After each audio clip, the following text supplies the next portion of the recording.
Welcome back, ladies and gentlemen. I'm your host, Michael, and this is the Demon Hour. I'm doing this other side podcast. This is a part two of a part three or part one. I don't know really how. We'll get into that later. But you can see the videos go one by one. Anyway, like I said, this is the Demon Hour. Welcome back. We got another story for you tonight. Well, I do. My co-host Dave is currently still with private matters. Keep it as that. Anyway, last episode we got very in touch about spiritual thing that has happened to me, but it's led to my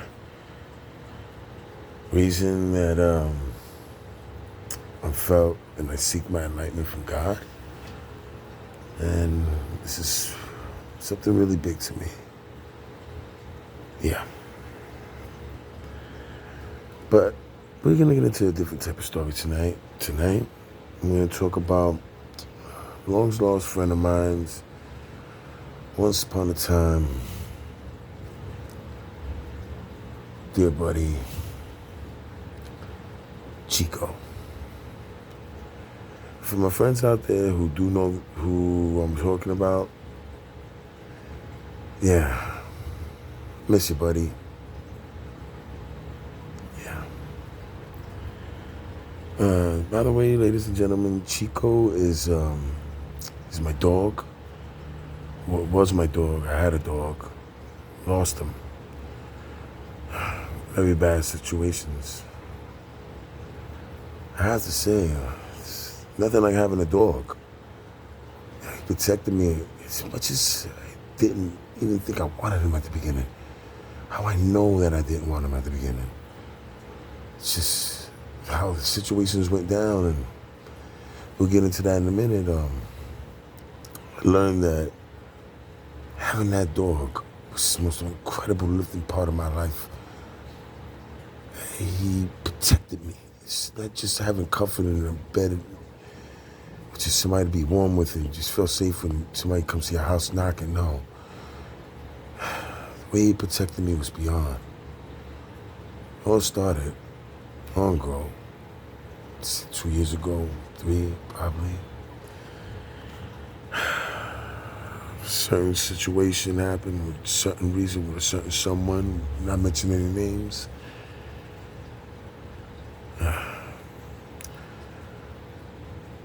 You know, I always was a guy who was able to maintain his own and had my own. And even if I didn't do much, it still was something. And to lose everything, jeez.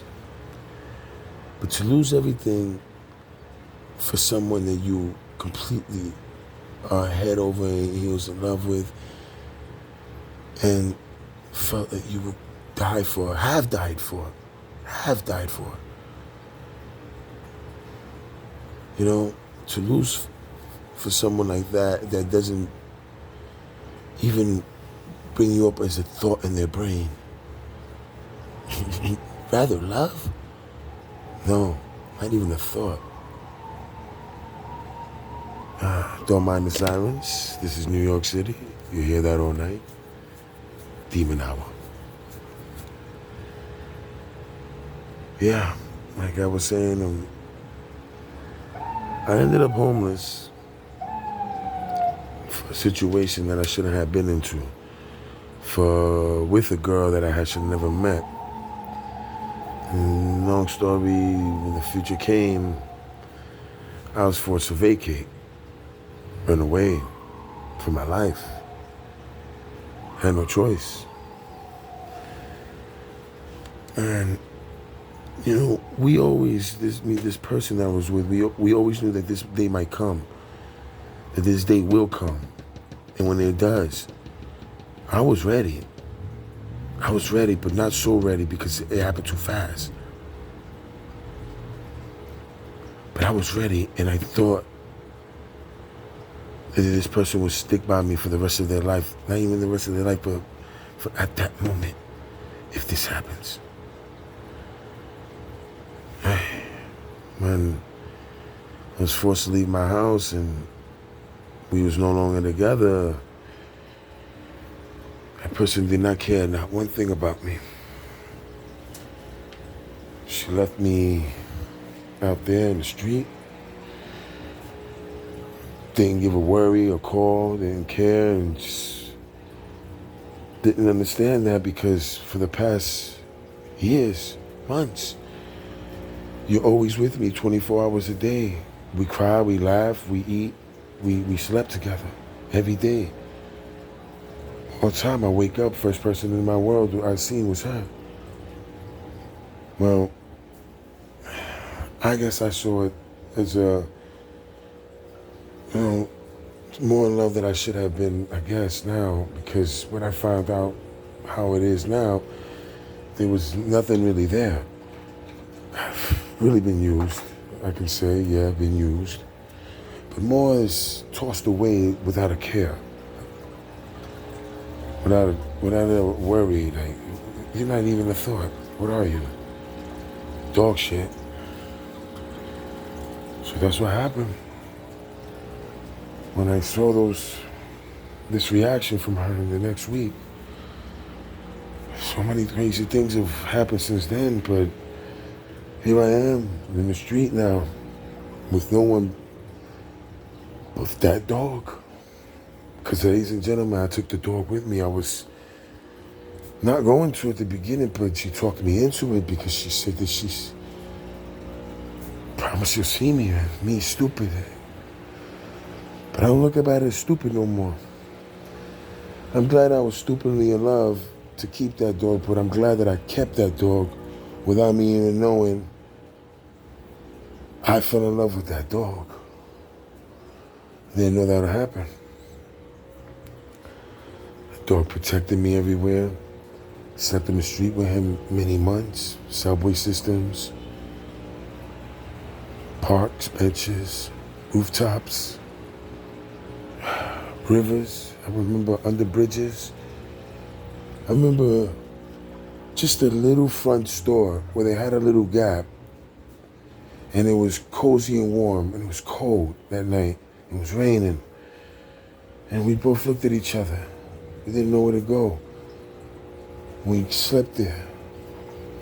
And the guy came in the morning and kicked us away, and we're both thirsty, and I always was so incredibly upset and crying and kept trying to reach to her. Why? Why would you leave me abandoned like this? I've lost everything for you. Why don't you reach out to me and tell me something? Why am I going through this pain all alone? I didn't understand. How can I be left so alone in this situation so bad? All I know is I'm alone.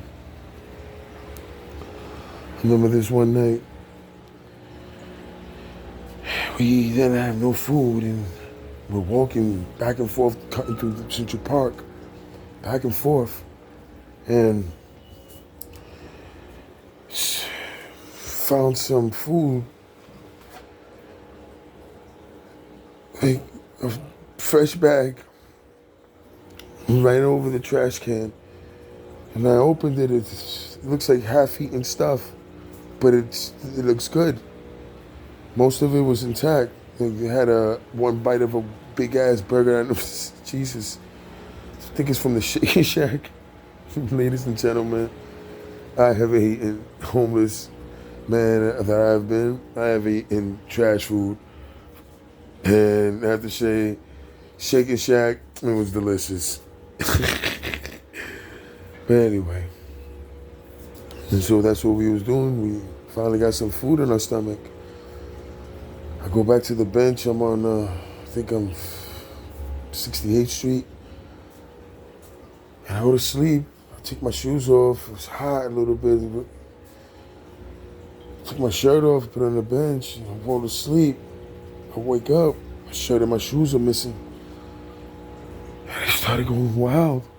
How can this happen? How can they rob a homeless man? I couldn't believe it. No one cared. No one was around. There was no one to talk to. It was at least going on 4:30 a.m. There was not a soul in the street. And there I was, alone with my dog. And I started bugging out, but it started raining. So I started crying. I just cried. I just cried. And I looked up and I'm saying, why? Yes, I've said why. Couldn't believe it myself, but this why is like this pain is so painful. You try to explain it to brother. It's painful. It's why. Why is this happening? And there I am, my dog, I'm crying, and he's wiping the tears off my eyes, and I hold him, and all this rain is over me, and I just couldn't move. I'm on the sidewalk, couldn't move, numb, thinking about ending my life right there. But I looked at that dog's face, and I knew that I was cheating myself from a good life if I don't leave him. But I couldn't leave him. I just couldn't. I've grown attached to him now. He's with me. He's been through the up and down of the 24-hour.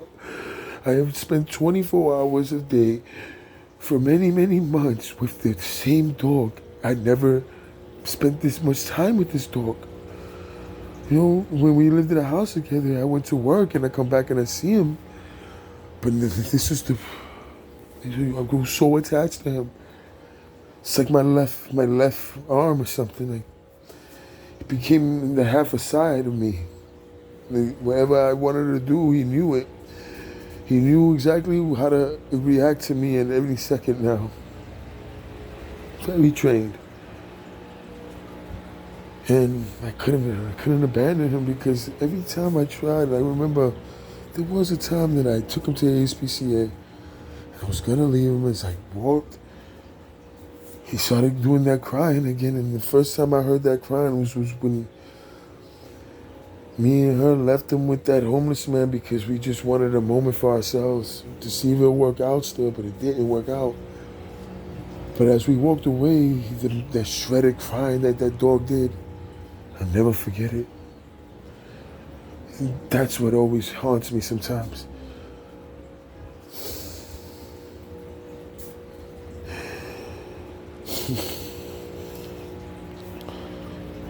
So there I am, with the dog, up and down, all day, every day. Never heard a word from that girl, but there's the dog. So I started shaking it off about the girl a little bit every now and then. Didn't know much, but yeah, still crying. But hey, I got my buddy. He always made me feel good. Go to the park and play with him, up and down. I started talking to him like he was, because he's the only one near me. Started talking to like a real human. Telling him stories about my dad. Telling him stories about when I was a kid. Sometimes I think he'll sit there and really listen. Who knows? But we always said to each other sometimes, like when we looked at each other, we mentioned the person's name. He always had a glow. And I remember when I was walking on one time, there was a person that walked by us. It looked exactly like that person. And the dog ran to him, but looked at that person in the face and noticed it wasn't that person. It just came back to me and said, "You miss it, don't you, boy?" Mm-hmm. You know, dog can't answer back, but I knew. We both had that vibe. So, months went by. Got into that situation where I almost got killed. Never saw the dog again because, ladies and gentlemen, hey, when I was in the hospital, I had no idea about that dog no more. I almost forgot I had a dog because I had such severe brain damage. All I kept thinking and saying is I'm lucky to be alive. I just wanted to be around my family. Didn't even remember why I got even into the situation Or for who for a second. And for a week, I didn't even remember people. Very true.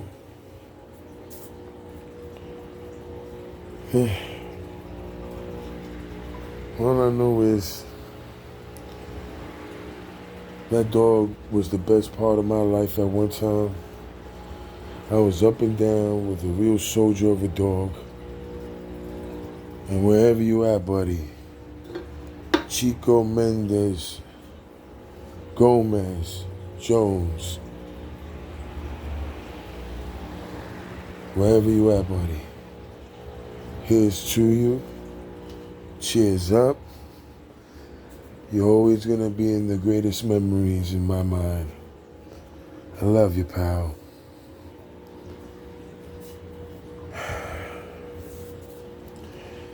Okay, ladies and gentlemen, we're gonna cut this one short now. I think we had enough podcasts for tonight. Thank you for tuning in. If you have tuned in, this is Michael. I'm your host. This was the Demon Hour. I like that. Good night, ladies and gentlemen.